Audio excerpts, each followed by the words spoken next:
السلام علیکم ناظرین، میں آج موجود ہوں فتح جنگ میں اور میرے ساتھ ہیں ڈاکٹر ہارون احمد صادق صاحب۔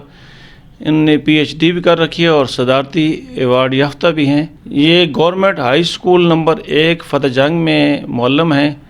تو سب سے پہلے ان کا تعارف جانتے ہیں اور انہوں نے ابتدائی تعلیم کہاں سے حاصل کی، ان سے پوچھتے ہیں۔ جی، ابتدائی تعلیم ماڑی والا جو اسکول ہے، جو آج کل government boys primary school number 2 کے نام سے مشہور ہے، اس سے حاصل کی۔ مڈل تعلیم یعنی 6 سے لے کر 10ویں تک یہ میری خوش قسمتی ہے کہ اسی school government boys high school number 1 سے حاصل کی۔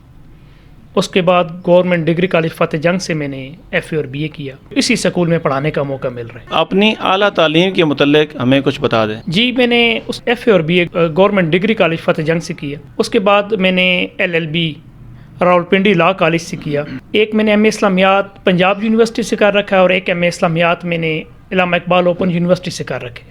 اس کے علاوہ M A political science, M A Urdu اور ایم اے فلاسفی کر چکا ہوں۔ ایم فل اور پی ایچ ڈی میرا علامہ اقبال اوپن یونیورسٹی سے۔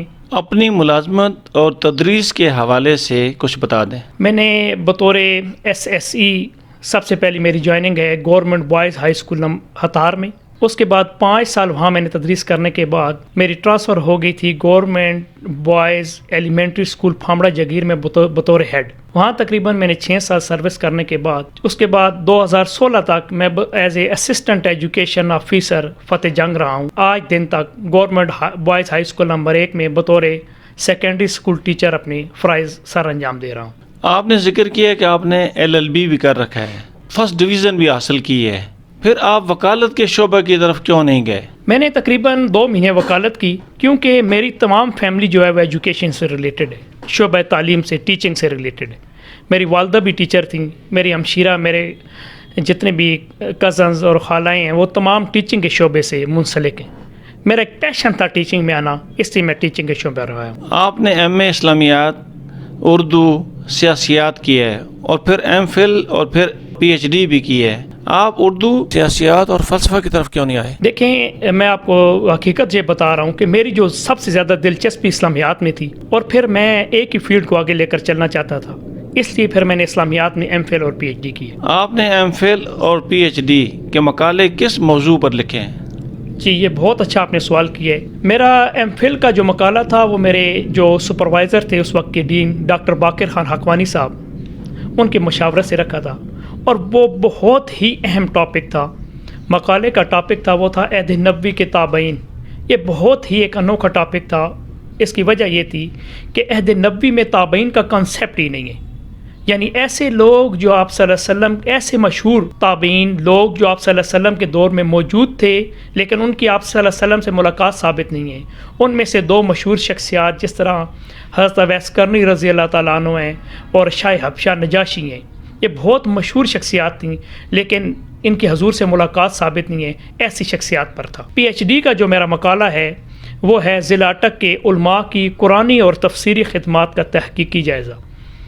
میری خوش قسمتی تھی کہ میں نے ضلع اٹک کے حوالے سے مجھے اس کام کا موقع ملا، اور آپ کو یہ جان کر بھی خوشی ہوگی کہ میں تحصیل فتح جنگ میں علامہ اقبال اوپن یونیورسٹی کے قرآن اور تفسیر کے ڈپارٹمنٹ میں سب سے پہلی جو قرآن اور تفسیر کی ڈگری الاٹ ہوئی ہے وہ مجھ خوش قسمت ہوئی ہے۔ آپ کو صدارتی ایوارڈ سیرت کس بنیاد پر ملا ہے؟ اس سال الحمدللہ مجھے سیرت صدارتی ایوارڈ بھی ملا ہے۔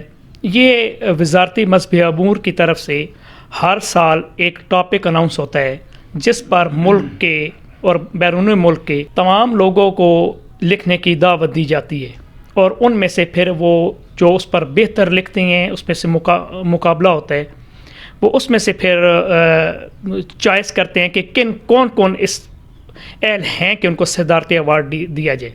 میرے جو صدارتی ایوارڈ تھا وہ جو انہوں نے اس دفعہ ٹاپک تھا وہ تھا مساجد، خانقاہیں، امام بارگاہوں کا کردار اتحاد کے حوالے سے سیرت طیبہ صلی اللہ علیہ وسلم کی روشنی میں۔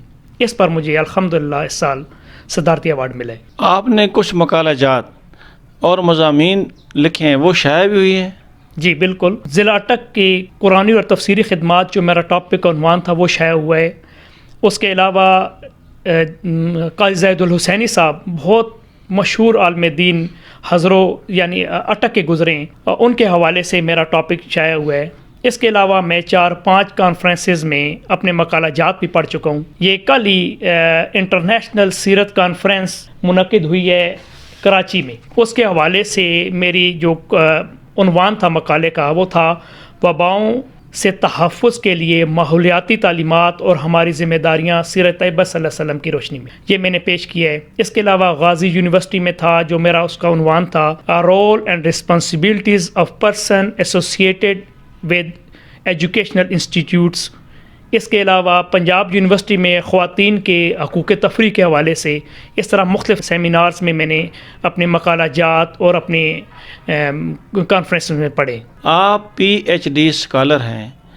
آپ کے خیال میں ہمارے تعلیمی نصاب کو کیسا ہونا چاہیے اور کس طرح یہ ہم آہنگ ہو سکتا ہے؟ یہ میں نے آپ کو بتایا کہ کل میں نے ایک یہ مقالہ پڑھا ہے وباؤں سے تحفظ کے لیے ماحولیاتی تعلیمات اور ہماری ذمہ داریاں سیرت طیبہ صلی اللہ علیہ وسلم کی روشنی. اس حوالے سے میں نے ان کو جو ایک سفارش دی تھی وہ یہ سفارش کی تھی کہ اس عنوان کو تمام لازمی کتب کے نصاب کا حصہ بنایا جائے. میں نے اس کی مثال یہ دی تھی کہ ہماری تمام جو کتابیں ہیں لازمی کتابیں ان کے شروع میں ڈینگی کے حوالے سے 2 پیجز دیے گئے. اس حوالے سے میں نے ان کو یہ بات بتائی تھی کہ کم از کم پنجاب میں اس حوالے سے بہت ہمیں مثبت انداز سے اس کی پہچان ملی ہے. یہ اس طرح ماحولیاتی آلودگی کے حوالے سے بھی اگر اس کو نصاب کا حصہ بنا دیا جائے تو بہت بہتر ہے.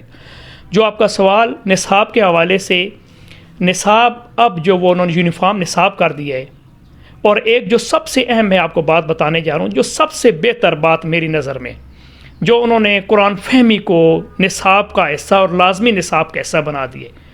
میں نے چند دوستوں سے اور دیگر دوستوں سے بات ہوئی ہے. میں نے کہا اس کا کوئی فائدہ ہو نہ ہو، لیکن اس کا بہت زیادہ فائدہ یہ ہوگا کم از کم قرآن پاک کے ایک حرف پڑھنے سے 10 نیکیاں ملتی ہیں. اگر سارے بچے نہیں تو بہت سارے بچے قرآن پاک کی تعلیم کی طرف ان کا رجوع ہو جائے گا. تعلیمی نصاب ہمارا بہت اچھا ہے، ٹیچرز بھی بہت بہتر ہیں. اس کو بس بہتر طریقے سے یونیفارم انداز میں پڑھانے کی ضرورت ہے. انشاءاللہ یہ جو قرآن فہمی کے، کیونکہ میں PhD اسلامیات کا اسٹوڈنٹ ہوں، میری دلچسپی بھی اسی میں ہے، یہ بہت اچھا انہوں نے اسٹیپ لیا ہے یہ قرآن فہمی کے حوالے سے. آپ اپنے تجربے اور تعلیم کی جو ہے تجربہ اس کی روشنی میں طلباء، اساتذہ اور حکومت کو کیا پیغام دینا چاہیں گے؟ دیکھیے جی، حکومت کو میں اپنی اس کے حوالے سے یہ پیغام دینا چاہوں گا کہ جو انہوں نے قرآن فہمی کے حوالے سے یہ نصاب کا حصہ بنایا ہے، اس کو پراپر طریقے سے امپلیمنٹ ہونا چاہیے. اساتذہ اور اسٹوڈنٹس کے لیے سب سے بہتر یہ ہے کہ محنت کریں اور اپنے شعبے سے مخلص رہیں. میں آپ کو یقین سے کہہ رہا ہوں کہ مجھے جو صدارتی ایوارڈ ملا ہے، میں 100% اپنی کوشش کرتا ہوں کہ اپنے فرائض منصبی کو 100% اور بہتر طریقے سے سر انجام دوں. کوشش کرتا ہوں اور اللہ تعالیٰ نے مجھے بالکل کامل یقین ہے اور میرا دل یہ کہتا ہے کہ میں اپنے فرائض جو بہتر طریقے سے سر انجام دیتا ہوں، اسی کی بدولت اللہ تعالیٰ نے مجھے یہ سیرت ایوارڈ سے نوازا ہے. اس کے علاوہ اللہ تعالیٰ نے قرآن پاک میں فرمایا ہے کہ اگر آپ 2 طرح کی خیانت سے باز آ جائیں تو آپ کامیاب ترین بندے بن جائیں گے. ایک اللہ اور اس کے رسول کی خیانت سے باز آ جائیں، یعنی اللہ اور اس کے رسول کے احکامات مانیں، اور دوسرا اپنی خیانت یعنی اپنے فرائض منصبی کو بہتر انداز میں سر انجام دیں. مجھے کامل یقین بلکہ یہ بالکل قرآن کے یہ الفاظ ہیں کہ وہ بندہ کامیاب ہو جائے گا جو اللہ اور اس کے رسول کے احکامات کو مانے گا. اور اللہ اور اس کے رسول کے یہی احکامات ہیں کہ ان کے احکامات مانیں اور اپنے فرائض منصبی کو بہتر طریقے سے سر انجام دیں. ناظرین، یہ تھے ڈاکٹر ہارون احمد صادق جو صدارتی ایوارڈ یافتہ ہیں. بڑی تفصیل کے ساتھ انہوں نے اپنا موقف بیان کیا، انٹرویو دیا. اسی کے ساتھ مجھے اٹک ٹوڈے نیوز کو فتح جنگ سے اجازت دیجیے. اللہ تعالیٰ ہم سب کا حامی ناصر ہو. اللہ حافظ جی.